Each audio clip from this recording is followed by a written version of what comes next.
Yes. Good morning. Good morning sir. Good morning. Token ठेवा आणि बसा.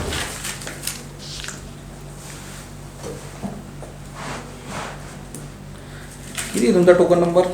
32. ओके. कुठून आलात बरं तुम्ही? मी Chhatrapati Sambhajinagar. Okay. So constitutional लॉमध्ये तुम्ही तुमचं PG केलेलं आहे, बरोबर? हो सर.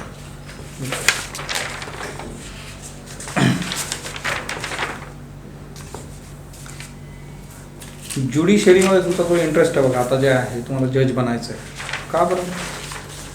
सर घरी लॉ बॅकग्राऊंड आहे मला आणि घरामध्ये डिस्कशन असायचं ज्युडिशरी, त्यानंतर क्लायंट्स पण यायचे. त्यातून मला असं समजलं की त्यांना जज या पोस्टकडे खूप जास्त रिस्पेक्ट आहे. त्यामुळे मी नॅचरली या पोस्टकडे इन्क्लाइन झाले आणि वडिलांची जस्टिस मिळवण्याप्रती खूप धडपड बघितलेली आहे आणि जस्टिसमुळे क्लायंट्सचं किंवा खूप असं सोसायटीमध्ये वेगळं त्याच्यामधून वळण येतं. त्यामुळे स्वतःला प्रूव्ह करण्यासाठी आणि सोसायटीमध्ये एक छान इमेज क्रिएट करण्यासाठी मी जज व्हायचं ठरवलं. एखाद्या महत्त्वाच्या केसमध्ये जर प्रॉपर इव्हिडन्सेस नसतील तर एक प्रॉपर जजमेंट येऊ शकतं का? जज देऊ शकतो जर त्याच्यासमोर इव्हिडन्सेस प्रॉपर नसले तर? नाही सर, मग एव्हिडन्सच्या आधारावर जजमेंट म्हणजे नसेल तर जजमेंट प्रॉपर देता येईल. बऱ्याचदा काय होतं की सेन्सिटिव्ह केसमध्ये मीडिया ट्रायल सुरू होऊन जाते. अशा केसमध्ये जजनी काय केलं पाहिजे बरं?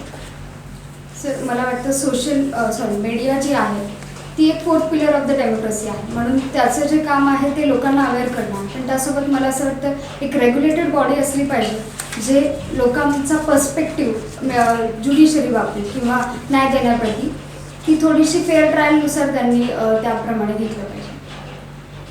बरं,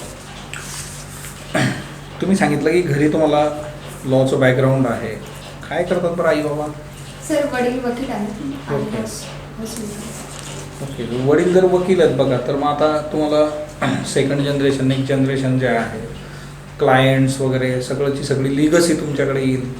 ते सोपं आहे ना आपल्यासाठी? हो सर. ड्युरिंग द प्रॅक्टिस मला असं वाटलं, म्हणजे सेल्फ अनालिसिस केलं, त्यातून मला असं समजलं की जज या पोझिशनला मी जास्त सुटेबल राहील, कारण मी एक गुड लिसनर आहे आणि काम माइंडेड पर्सन आहे. मी आर्ग्युमेंटच्या आधी स्वतःला किती शांत ठेवता येईल हे बघते आणि ॲडव्होकेटमध्ये दोन्ही म्हणजे एकच पार्टी रिप्रेझेंट करावी लागते आणि जजेसमध्ये दोन पार्टीजला जास्त आपण म्हणजे लक्ष देतो, हेअर करावं लागतं. तर मग त्यानुसार मला असं वाटतं मी ही पोस्ट जास्त जबाबदारीपूर्वक हँडल. मेन्स रिया काय असतं बरं? मेन्स रिया म्हणजे गिल्टी माइंड. जेव्हा एखादा क्राईम किंवा ऑफेन्स करतो तेव्हा त्याचं इंटेन्शन काय आहे ते क्राईम करतानाचं, तो मेन्स रिया असतो. ओके. काय महत्त्व असतं बरं याचं जस्टिस देताना? सर कोणताही ऑफेन्स कॉन्स्टिट्यूट करण्यासाठी गिल्टी ॲक्ट म्हणजे अनलॉफुल ॲक्ट असावा, त्यासोबत गिल्टी माइंड असावा, मेन्स रिया असावा, त्यावरच आपण तो ऑफेन्स कॉन्स्टिट्यूट झाला असं बघतो. ओके. चला, समजा असं की तुम्ही उद्या जज झालात आणि तुम्ही एखादी ऑर्डर पास केली, तुम्हाला नंतर रिअलाईज झालं की ही ऑर्डरच चुकीची आहे, आपण जी ऑर्डर पास केली ती चुकीची आहे.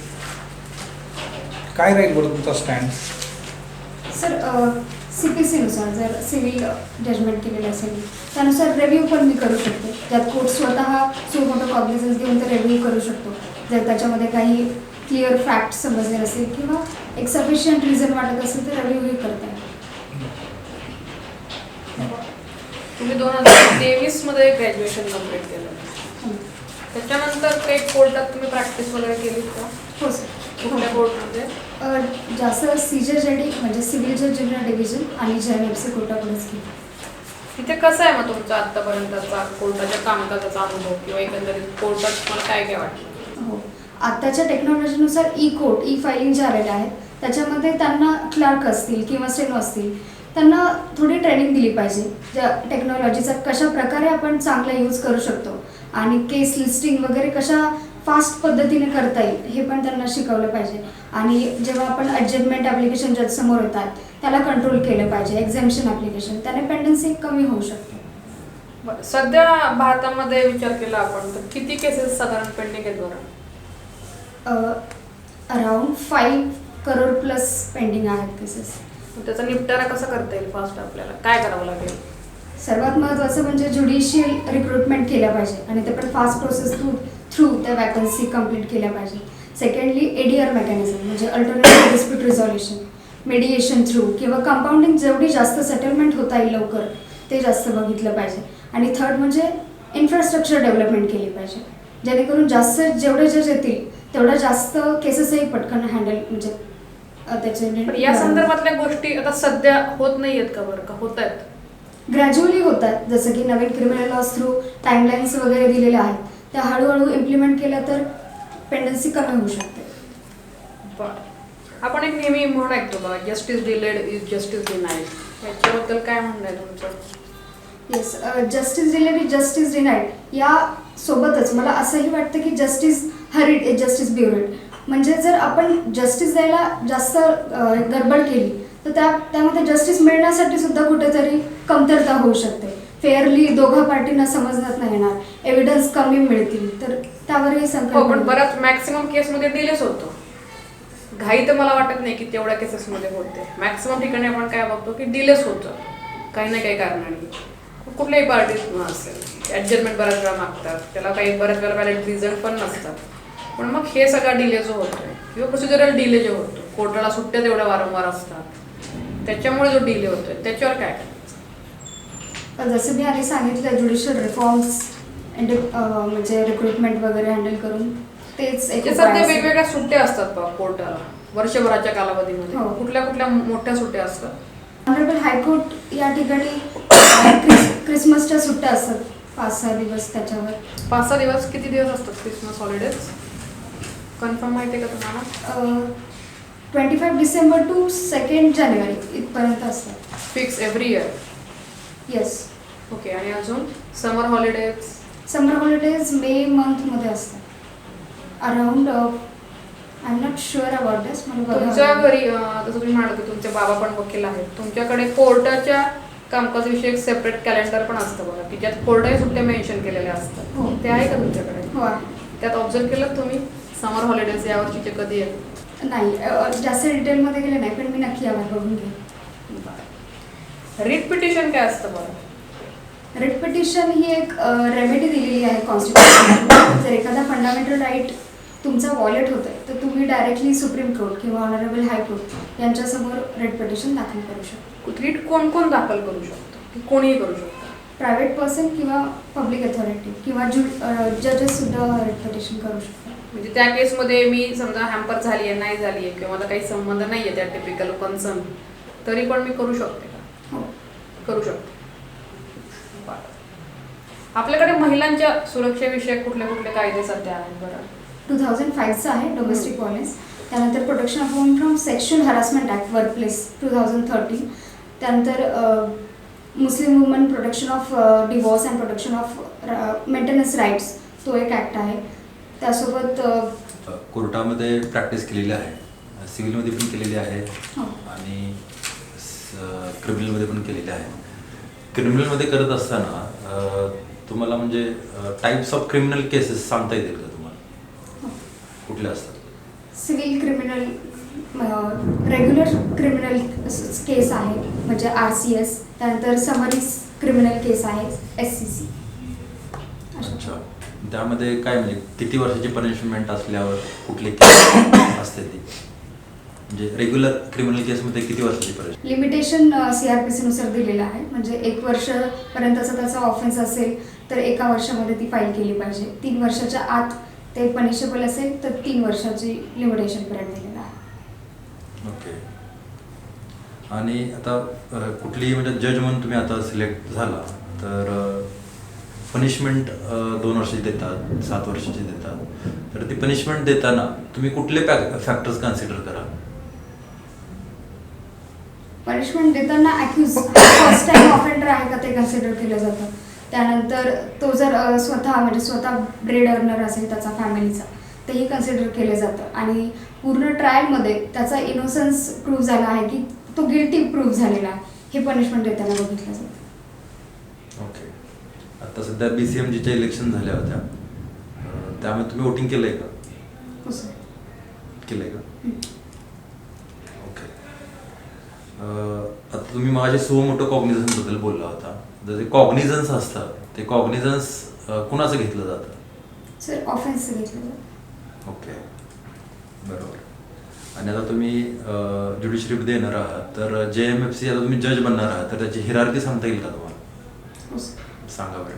JMFC सगळ्यात खालच्या लेवलला, त्यानंतर वर CJM असतात जो कंट्रोल करतो JMFC वर, त्यासोबत स्पेशल JMFC सुद्धा रिक्रूट केला जातो. त्यानंतर CJMचे सुपरवायझिंग डिस्ट्रिक्ट अँड सेशन जज करतात, म्हणजे सेशन जज करतात आणि सेशन जजचं सुपरविजन ऑनरेबल हायकोर्ट करतात आणि ऑनरेबल हायकोर्टचं ऑनरेबल सुप्रीम कोर्ट. ओके. आता तुम्ही सिव्हिल मॅटर बघत असताना बोर्डावरती मॅटर्स असतात आणि ते स्टेजेस लिहिलेले असतात. कुठल्या कुठल्या स्टेजेस असतात त्यामध्ये? एव्हिडन्सची स्टेज असते म्हणजे एक्झामिनेशनला वगैरे, त्यानंतर ऑर्ग्युमेंटची स्टेज असते, एखादं ॲप्लिकेशन पेंडिंग असेल तर त्यावरचा से फाईल करण्याची स्टेज पण दिलेली असते. रेडी मॅटर, अनरेडी मॅटर हो हे असतं. हो असतं सर. ओके. आता कोर्टामध्ये नाझर नावाचा एक कॉन्सेप्ट आहे, माहिती आहे का नाझर काय करतो? हो, बेलीफ असतो म्हणजे तो, जर एखादी समन्स वगैरे पाठवायची असेल तर त्याद्वारे केली जाते. ओके. आणि जजनं डिक्री दिली आणि एक ऑर्डर दिली, यामध्ये फरक काय? सर डिक्री जे आहे ते एखादं राईट्स जे असतात जजमेंट थ्रू ते फिक्स करतात आणि ऑर्डर जी आहे ती ऑर्डर म्हणजे एक फॉर्मल एक्सप्रेशन ऑफ जजेस असतं आणि ऑर्डरवर अपील होते असंच नाही, म्हणजे काही ऑर्डरच अपिलेबल होतात पण प्रत्येक डिग्री ही अपील होते आणि सेकंड अपीलसुद्धा प्रत्येक डिग्रीवर जाईल असंही नाही, पण ऑर्डरवर सेकंड अपील होत असते. जजमेंट काय? स्टेटमेंट ऑफ अ जजेस on the ground of degree. आणि एक आपण कोर्टामध्ये एक ॲप्लिकेशन करत असतो आणि दुसरी गोष्ट कोर्सेस म्हणून एक असतं, त्यामध्ये काय फरक आहे? सर सगळ्यात महत्त्वाचं म्हणजे ॲप्लिकेशनला कोर्ट फी लागते आणि कोर्सेसला कोर्ट फी लागत नाही. कोर्सेस हे आपलं एक लेखी म्हणणं असतं कोर्टापुढे देणं आणि ॲप्लिकेशन थ्रू आपण काहीतरी त्यामध्ये म्हणजे रिलीफ सीक करत असतो. बरोबर. ज्युडिशियल इंडिपेंडन्स म्हणजे नेमकं काय बरं? ज्युडिशियल इंडिपेंडन्स म्हणजे एक्झिक्युटिव्ह किंवा लेजिस्लेचर यांच्यापासून वेगळी अशी संस्था, म्हणजे जजेसचं हे असेल अपॉइंटमेंट ऑफ अ जजेस असेल ते एक्झिक्युटिव्ह किंवा लेजिस्लेचर थ्रू होत नाही, त्यामध्ये जजेसला अपॉइंट करतात. त्यानंतर त्यांचे जे काही सॅलरी वगैरे असतात ते consolidated fund of India through येतात, पण त्यामध्ये त्यांचा काही इंटरफरन्स नसतो. आता एक वेब सिरीज आलेली आहे बघा, चिरैया, माहिती आहे तुम्हाला? सॉरी सर, मी या बाबतीत त्याचा जो टॉपिक आहे बघा तो मरायटल रेप असा आहे, हो. ज्याच्यासाठी आपल्याकडे काही आहेच का कायदे वगैरे? सध्या तरी मॅरिटल रेप हा ऑफेन्स नाही आहे. बरं, तुमचं काय ओपिनियन आहे बरं याच्याबद्दल, की याच्यासाठी जे आहे की हा ऑफेन्स झाला पाहिजे की नाही? सर मॅरिटल रेप मला असं वाटतं रेप हा रेपच आहे, तो वुमनवर झालेला असू दे किंवा मॅरिड वुमनवर झालेला असू दे आणि कन्सेंट खूप महत्त्वाचा असतो या ऑफेन्समध्ये, मग तो कन्सेंट कन्सिडर केला पाहिजे आणि प्रत्येक महिलाची पण एक स्वतःची इच्छा आहे किंवा तिला पण एक लिबर्टी पण दिली पाहिजे, तर त्यानुसार मला असं वाटतं की लिगलाइज केला पाहिजे, म्हणजे ऑफेन्स केला पाहिजे. चालेल, येऊ शकता तुम्ही. Best of luck. Thank you sir, thank you sir, thank you. Have a good day sir, have a good day sir, have a good day.